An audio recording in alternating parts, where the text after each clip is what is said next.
존경하는 국민 여러분, 강창희 국회의장, 이병서 의장님과 선배 동료 의원 여러분, 국무총리를 비롯한 국무위원 여러분, IT DNA가 살아있는 지역, 대구 북구갑 권은희 의원입니다.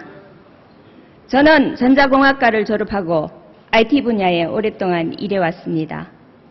정치를 잘 모르는 사람이 국회에 들어온 이유는 우리나라가 IT 강국이 되었으면 하는 바람 때문입니다. 질문을 시작하겠습니다. 금감 원장님, 앞으로 나와주십시오. 안 계십니까? 그럼, 예.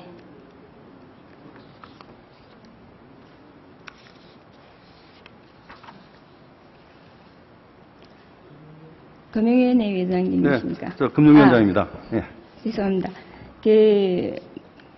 조금 전에 우리 존경하는 민주통합당의 장병환 의원님이 지적한 대유 신소재 건에 대해서 우리 총리님은 파악을 못하시는 것 같은데요. 사실 저도 파악을 못하고 있습니다. 위원장님께서는 파악하고 계십니까? 네, 장병환 의원님께서 지적하신 문제가 크게 이제 두 가지 사안에 대해서 지금 말씀을 하신 것으로 이해가 됩니다. 한 가지는 말씀하신 그 회사가 미공개 정보를 이용했다 하는 혐의가 있다는 측면이었고, 다른 한 가지는 허위 공시에 대한 말씀을 주셨습니다. 저도 오늘 보도자료를 통해서 파악을 했기 때문에 간략하게 우선 설명을 드리도록 하겠습니다. 먼저 첫 번째로 미공개 정보 이용과 관련해서는 장 의원님께서 지적하신 문제 자체에 대한 사실관계나 내용에 대해서는 저로서는 아직은 세부적으로 파악하지 못했기 때문에 앞으로 금융감독원 등으로 하여금 확인을 해 보도록 하겠습니다. 다만 이것과 관련해서 제가 금융감독원에서 보고받은 바에 의하면은 이 회사에 단기 순손실로 적자로 전환한 것이 지난해 2011 사업년도의 3, 4분기 보고서에 이미 기재가 돼 있다 하는 보고를 받았습니다. 이 3, 4분기 보고서는 지난해 11월 14일 날 적자 전환한 것으로 공시가 됐다 하는 보고를 받은 바 있고요. 그다음 두 번째로 허위 공시와 관련해서는 지금 저희가 이제 두 가지 제도를 운용을 하고 있습니다. 하나는 아까와 관련해서 5% 초과 대주주 그리고 특별 관계인에 대해서 대량 주식 보유 보고를 하게 돼 있는데, 이 보고는 매매 체결을 한 당일을 기준으로 보고를 하도록 돼 있습니다. 네. 그리고 10% 이상 주식을 가지고 있는 주요 주주나 임원 등이 보고 의무를 지고 있는 소유 주식 보고 제도는 결제일, 그러니까 주식 매매 체결한 다음 이틀 후가 되겠습니다. 이틀 후를 기준으로 보고 의무가 발생하는 것으로 저희 법령이 규정을 하고 있습니다. 그래서 금융감독원의 보고에 따르면은 이 건의 경우 대주주 등의 대량 보유 보고는 매매 체결일인 금년 2월 10일 날을 기준으로 보고를 했고, 그 다음에 임원 등이 보고 의무가 있는 소유주식 보고는 매매 결제일, 그러니까 그것은 2월 14일이 되겠습니다. 그 날짜가 차이가 나는 이유는 2월 11일이 토요일이고 2월 12일이 일요일이기 때문에 이틀을 빼고 그 다음에 결제일과 체결일 사이 이틀, 그래서 이제 날짜가 차이가 나는 것으로 보고를 받았습니다. 금융감독원에서는 이것이 해당 법규에 위반되지 않는다, 이렇게 지금 현재 판단하고 있습니다. 결국 위법성은 없다고 지금 말씀하시는 건데요. 지금 아까 우리 의원님이 요즘 세상에 이제 친인척이라서 봐준다고 했었는데요. 요즘 세상에 눈치를 보고 봐주는 게 어디 있습니까? 저희는 법과 원칙에 따라서 할 뿐이죠. 최근 정치 관련 테마주가 사실 널뛰기를 하고 있습니다. 그렇기 때문에 이 부분에 대해서 모두 위법성을 철저하게 따져서 수사를 해주시기 바랍니다. 네, 그동안 저희로서도 금융감독원을 동원을 해서 그런 그 불공정 거래라든지 이런 그 위기 행위에 대해서 철저히 관리를 해오고 있습니다. 네, 총리님, 네, 들어가시고 총리님 나오십시오.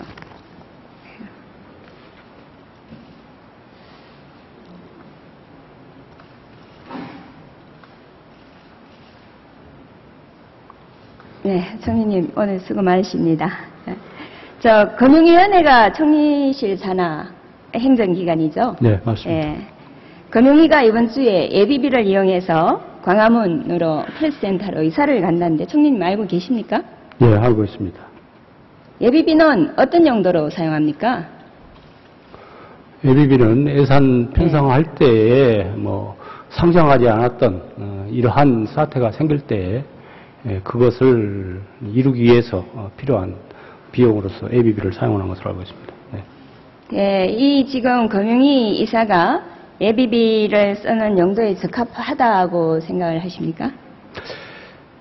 제가 지금 금융위가 이전 계획, 이사 계획을 갖고 있는 것으로 알고 있는데 예비비를 사용하는 것인지 또 예비비가 그런 경우에 사용할 수 있는 것인지 하는 것에 대해서는 조금 검토를 해서 답변 드려야 될 것 같습니다. 네. 네.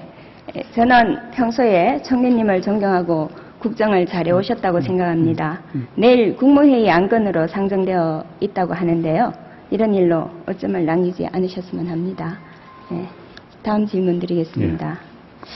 우리나라 IT 강국은 누가 만들었다고 생각하십니까? 예, 뭐 산업계, 학계, 정부, 국민 모두가 힘을 합쳐서 만든 결과라고 생각합니다. 네, 맞습니다. 그 중에서도 저는 유독 박정희 대통령이 역할을 했다고 생각합니다. 박정희 대통령 때 뿌린 씨앗이 그 후대에서 열매를 맺기 시작했습니다. 우리 정부는 73년 경북대학교 전자공학과를 특성화학과로 지정을 하였고 40명이던 정원을 250명으로 늘렸습니다. 그것도 부족하다고 생각해서 78년에는 600명, 79년 800명, 80년 800명, 81년 600명의 학생들을 정원을 받았습니다. 그래서 IT 인력을 육성하였고 4년 동안 2,800명의 정원이 나왔는데요. 2,800명은 한 학과 학생이 100명인 경우에 28년 동안 길러야 되는 숫자입니다. 그리고 구미전자공단을 조성하고 대덕연구단지에 전자통신연구소를 설립해서 대규모의 인력이 활약할 무대를 같이 설계를 했습니다. 이 인력들이 취업 전선에서 가장 왕성하게 일할 때가 80년대 후반부터 2000년대입니다. 그러면서 우리나라는 TDX 교환기를 자체 개발을 하게 되었고 고집적 반도체, 휴대폰 등도 개발을 하였습니다. 이제 그분들이 무대에서 사라지고 있습니다. 그렇다면 총리님께서 생각하시기에 앞으로 10년 뒤에 우리나라가 IT 강국이 될 수 있다고 보십니까? 예, 그 정부와 민간의 이제 함께 가일층 노력이 전제가 되어야 가능하다고 생각합니다. 네, 저는 현재 상황으로 보면 어렵다고 생각합니다. 왜냐하면 패러다임 변화에 대응한 인재 양성이 되지 않았습니다.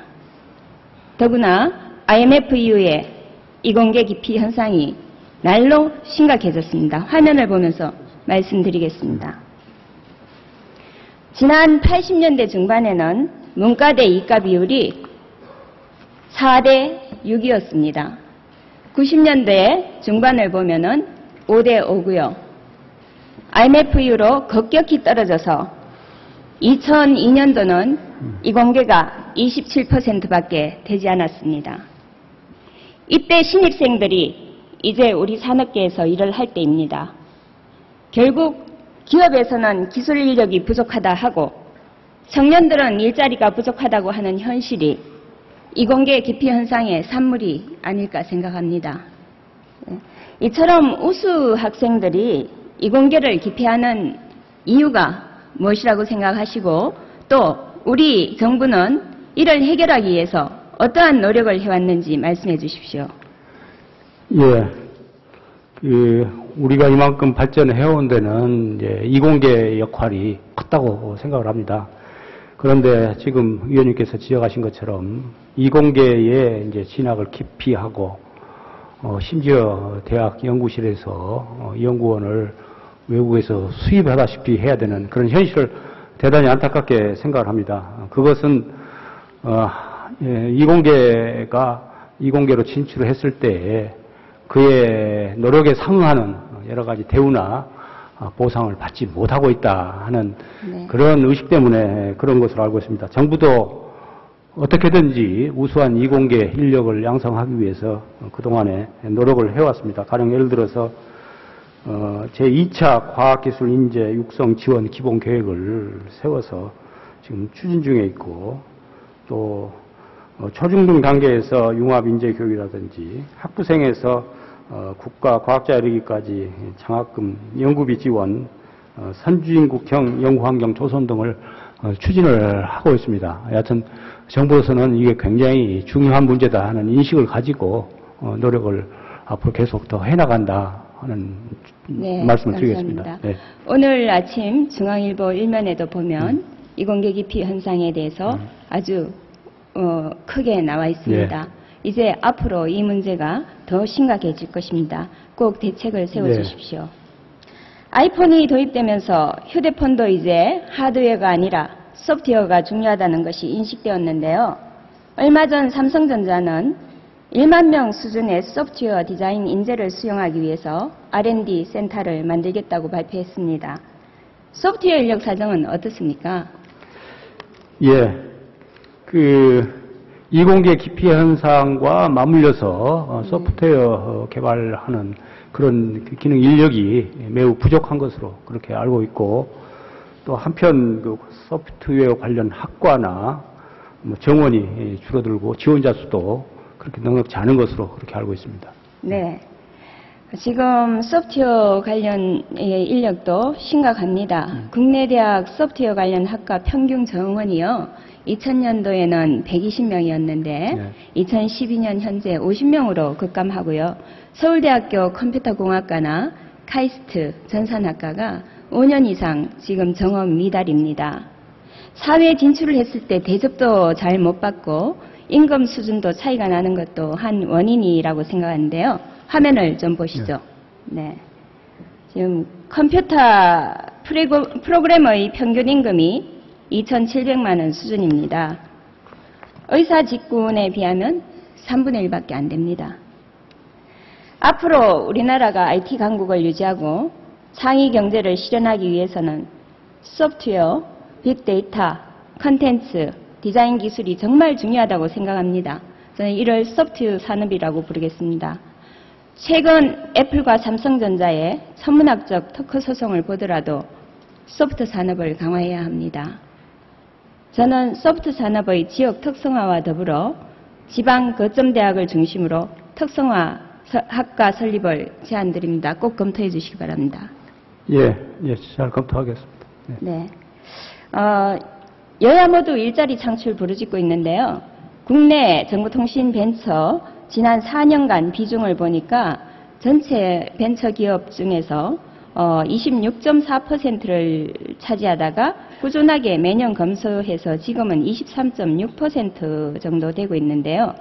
이 현상에 대해서 총리는 어떻게 생각하십니까? 예,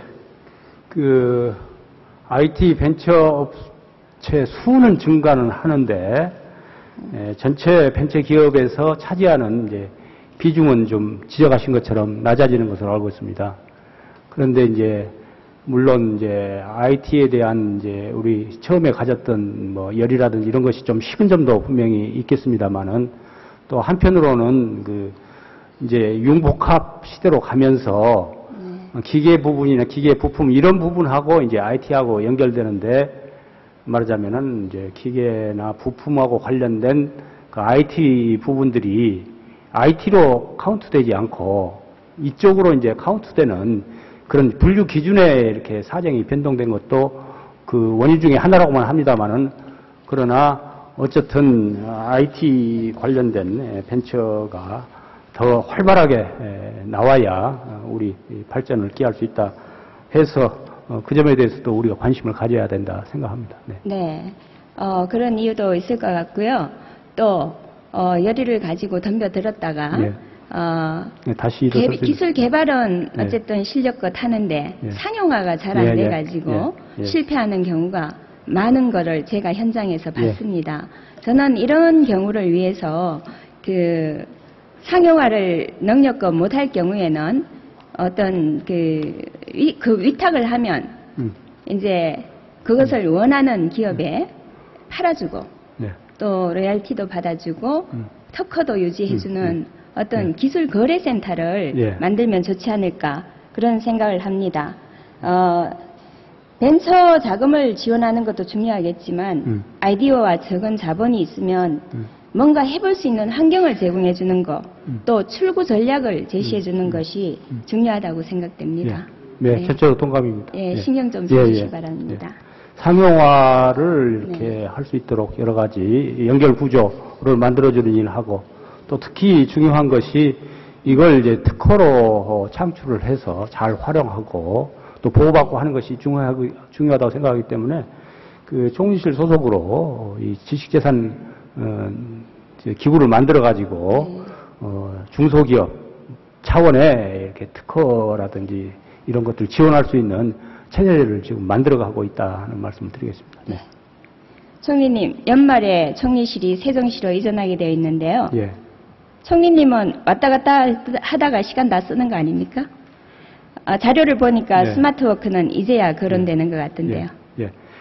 이제 연말이 아니고 다음 주부터 이번 주말부터 그렇습니까? 일부가 이사를 갑니다. 그리고 네. 이제 12월 달에 이제 마지막까지 이렇게 이사를 가게 되는데 이제 서울하고 이렇게 너무 떨어져 있기 때문에 여러 가지 초기에 어려움이랄까 시행착오가 있을 것 같습니다. 그런데 이제 그 문제를 조금이라도 해결하는 방법이 지금 말씀하시는 스마트 워크이기 때문에 그 부분에 대해서는 저희가 충분히 대비를 하고 있습니다. 예를 들어서 금년 10월에 세종시에 스마트 워크 센터를 짓고 시설비를 갖추어서 말하자면은 이제 그런 이제 제도를 기기들을 이용해서 하여튼 서로 대면해서 일 처리하는 이런 관행들이라든지 이런 것을 대폭 바꿔 나가려고 지금 계획을 세우고 있습니다. 이 부분은 물론 분명히 초기에 시행착오도 있을 겁니다. 그러나 이건 뭐 의지를 가지고 노력해 가면은 정착될 수 있는 문제다. 어느 정도는 그렇게 저희 파악하고 노력을 하고 있다는 말씀을 드리겠습니다. 예, 예. 그 체계를 잘 잡아야 예. 우리가 정부의 효율성이 예. 저하되지 않을 걸로 생각이 됩니다. 예. 다음은 CCTV 관련해서 한번 예. 여쭙겠습니다. 최근 나주 초등학생 성폭행 사건 비롯해서 잇따른 강력범죄, 사회 안전망에 대한 국민들의 불신이 커지고 있는데요. 이번에 사건이 벌어진 전남 지역의 경우에도 CCTV 설치 비율이 한 3% 정도 불과한 실정이거든요. 숫자도 중요하지만 관리가 중요한데요. 현재 CCTV 관리 업무는 어떤 체계로 운영되고 있습니까? 뭐 CCTV 설치는 이제 여러 가지 목적으로 합니다. 뭐 방범을 목적으로 한다든지 뭐 재난 뭐 이런 것을 한다든지 여러 가지 하고 있지만은 이와 같이 CCTV는 그 설치하는 목적에 따른 기관이 관리하기도 하고요. 네.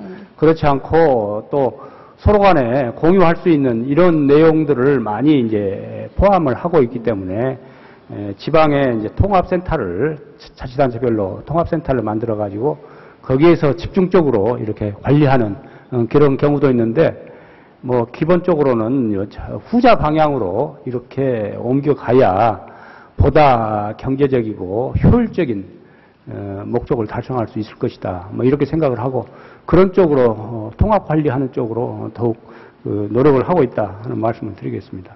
네, 통합관제센터가 지금 굉장히 중요한데요. 현재 그 행안부에서 계획된 통합관제센터 계획은 다시 한번 살펴봐야 될 것 같습니다. 시군구 위주로 신청을 하면 해주도록 돼 있는데요. 이것은 밑에서 신청하면 해주는 게 아니라 탑다운 방식으로 해서 지역별 허브를 만들고 그거를 다 연결한 우리나라 전국 통합관제센터를 만들어야 우리가 범죄에 빠르게 효율적으로 대응을 할 수 있습니다. 예. 한번 챙겨봐 예, 주시기 예, 바랍니다. 청리님 화면 한번 보시죠. 저 화면 보셨습니까? 예. 예. 우리 MB정부 초기에 3위던 우리나라 IT 산업 경쟁력이 2011년 19위로 추락했습니다. 이전 정보통신부의 기능이 MB정부에서 어떻게 나눠졌는지 알고 계십니까? 예, 아시다시피, 이 산업 IT 융합 분야는 이제 직영부로 갔고, 그리고 방송통신 관련 분야는 이제 방송통신위원회, 또 전자정보 관련된 부분은 이제 행안부로 이렇게 업무 내용에 따라서 이렇게 분장해서 처리되고 있는 것으로 알고 있습니다. 처리되고 있습니다. 그리고 IT의 그 경쟁력 지수하고 관련돼서 순위를 말씀하셨는데, 제가 보고 받기로는 그 산정하는 그 기초 자료에서 많은 문제점이 있어서 그걸 100% 신뢰할 수 없는 자료다. 그런 이제 보고를 받아서 그 점에 대해서는 참고로 말씀드리겠습니다. 네, 기준이 좀 바뀌었습니다. 네. 그 산정하는 기준이 바뀌었는데요. 저는 그게 중요한 건 아니라고 생각합니다. 예, 그렇습니다. 어쨌든 이런 예. 추세가 중요한 거죠. 예. 근데 경쟁력 추락의 보다 근본적인 원인은 IT 분야 책임 부처가 없어서라는 지적이 많은데요. 총리님이 어떻게 생각하십니까? 예, 지금 아까 말씀드린 바와 같이 상계 부처로 크게 이제 나눠져 있지만은 그 나름대로 또 특성과 전문성을 가지고 발전시켜 나오고 있었고, 또 부처 간에 조정하는 문제에 대해서는 총리실에서 해왔습니다만은 일부 지금 위원님을 비롯해서 이걸 통합해서 관리해야 더 효율적으로 되는 거 아니냐 하는 지적도 있는 것으로는 알고는 있습니다. 네. 네, 그 사이에 이러다 보니까 부처 간에 이제 업무 중복이나 갈등 그런 것들도 있었는데요. 총리실에서 많은 역할을 하신 거죠? 예, 예. 나름대로는 했습니다. 네. 이번 앞으로는 이런 전문성을 가지고 불철주야 우리나라 정보통신 발전만 생각하는 어떤 담당 부처가 있어야 될 거라고 생각합니다. 미래 성장 동력을 발굴하고 진정한 지식경제, 창의경제를 이끌어갈 수 있는 컨트롤 타워가 필요하다고 생각합니다. 총리님 수고하셨습니다. 예, 예. 네. 존경하는 국민 여러분, 그리고 선배 동료 여러분, 우리 속담에 뿌린 대로 거둔다는 말이 있습니다. 우리나라는 미래를 정확히 판단하여 씨를 뿌린 지도자 덕택으로 산업화, 정보화 사회에 대비를 할 수 있었습니다. 하지만 그 이후에서 패러다임 변화에 대한 대응이 부족했다고 생각이 됩니다. 2000년 세계적인 혁신 제품을 만드는 기업은 GE, 인텔, 소니 등이었습니다마는 지금은 애플, 구글, 페이스북 등이 혁신 기업입니다. 정보통신이 효율성 제고의 수단이었던 산업경제 시대와는 달리 이제는 그 자체가 새로운 가치 창출의 주역인 창의경제 시대가 도래하고 있습니다. 앞으로는 지식사회로서 소프트 산업이 선도하는 창의경제가 이루어져야 합니다. 인재가 산업을 이끌어갑니다만 창의경제 핵심 인력 양성이 미흡합니다. 지금이라도 지방의 특성을 감안하여 소프트 산업을 특화하고 그에 맞는 인재 양성을 위하여 우선적으로 지역 거점 대학을 중심으로 특성화 학과 제도 도입을 다시 한번 제안합니다. 사안학위원이 연계한 지방 활성화 정책이 필요한 때입니다. 또한 모든 국민이 행복한 국가를 만들고 선순환적 생태계를 구축하기 위해서는 전문성을 가지고 정보통신의 종합적 비전을 제시하고 실행할 수 있는 창의적인 컨트롤 타워가 필요하다고 생각합니다. 지금이야말로 국가 정보통신 기반을 재정비하여 창의경제 시대를 열어나가야 합니다. 이를 통해서 우리나라는 제2의 IT 강국으로 발돋움할 수 있을 것입니다. 경청해 주셔서 감사합니다.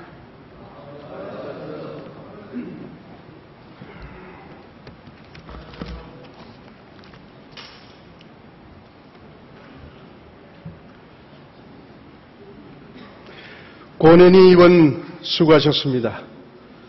다음은 인천 부평을 출신의 민주통합당 홍영표 의원 나오셔서 질문해 주십시오.